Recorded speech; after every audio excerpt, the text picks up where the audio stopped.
Hello, Nick. Yes, it's official. The news we've been expecting. Brendon McCullum will be the England Test head coach. Why McCullum? Well, I'll come to that in a minute. Let's first hear what the ECB have had to say. They just released a statement confirming the news, and they say he will be in place, McCullum, to start his role for next month's Test series against New Zealand. That's subject to obtaining the necessary work visa. The ECB selection panel unanimously agreed that he was the outstanding candidate for the role, having impressed during the competitive interview process. There's also some quotes from McCullum in this statement. He says, "I'd like to say how pleased I am to be given this opportunity to positively contribute to England's Test setup and move the team forward into a more successful era. In taking this role on, I am acutely aware of the significant challenges the team faces at present, and I strongly believe in my ability to help the team emerge as a stronger force once we've confronted them head on. I've enjoyed several robust conversations with Rob Key about the direction of travel for the team and have found his enthusiasm contagious.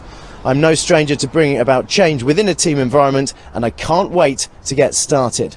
Ben Stokes is the perfect character to inspire change around him, and I look forward to working closely with him to build a successful unit around us." Also, some quotes in this statement from Rob Key, the new managing director. He says, "We're delighted to confirm Brendon as England men's Test head coach. It's been a real privilege to get to know him and understand his views and vision for the game. I believe his appointment will be good for England's Test team. He has a recent history of changing cricket culture and environments for the better, and I believe he's the person to do that for England's Red Ball cricket. We were incredibly fortunate to have a seriously strong list of quality candidates for the post, with Brendon demonstrating he was our number one choice. I'd like to thank Tom Harrison and the ECB board for their support in this process.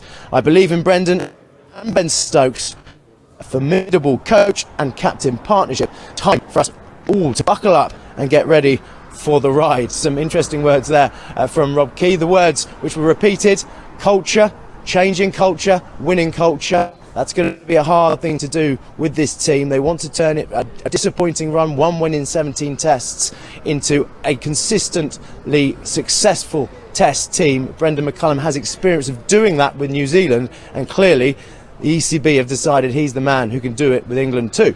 I hear what you say about the visa issues. When might he be up and running?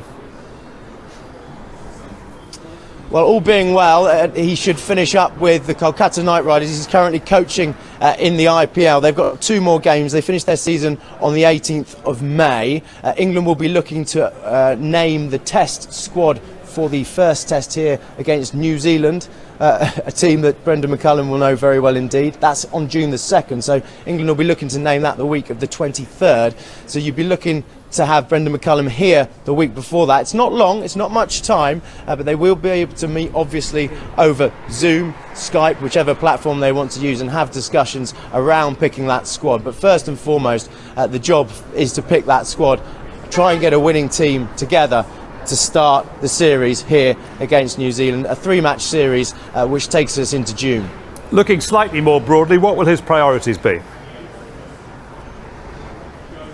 Well, I think you can't look much further than the top order, can you? England just did not fire at the Ashes, the batting lineup. They didn't pass 300. We saw collapse after collapse in the top order. They then replaced the openers. Hasib Hamid was dropped, Rory Burns was dropped for the tour of the West Indies. In came Alex Lees and Zach Crawley. But then we saw again more batting woes in that series. England collapsed again in that 3rd Test. So first and foremost, him and Ben Stokes and Rob Key need to sort out England's top order. Remember, Joe Root is now going to bat at 4, so England need to find a number 3. Will that be a current player? Will they move Ollie Pope in there? Dan Lawrence? Will they move Johnny Bairstow there? Or will they look outside of the group to someone like Josh Bohannon at Lancashire, who's impressed so far? I think the top order is the key, and then of course you got the bowling issues as well. A lot of injured bowlers for England at the moment. Chris Wokes is out.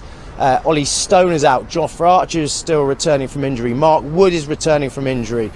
They will, though, welcome back Stuart Broad and James Anderson. That's been confirmed. Those 2 were left out of the tour of the West Indies, so they'll have to come back in. And looking at the number of injuries England have, they may well end up both starting the first Test here on June the 2nd.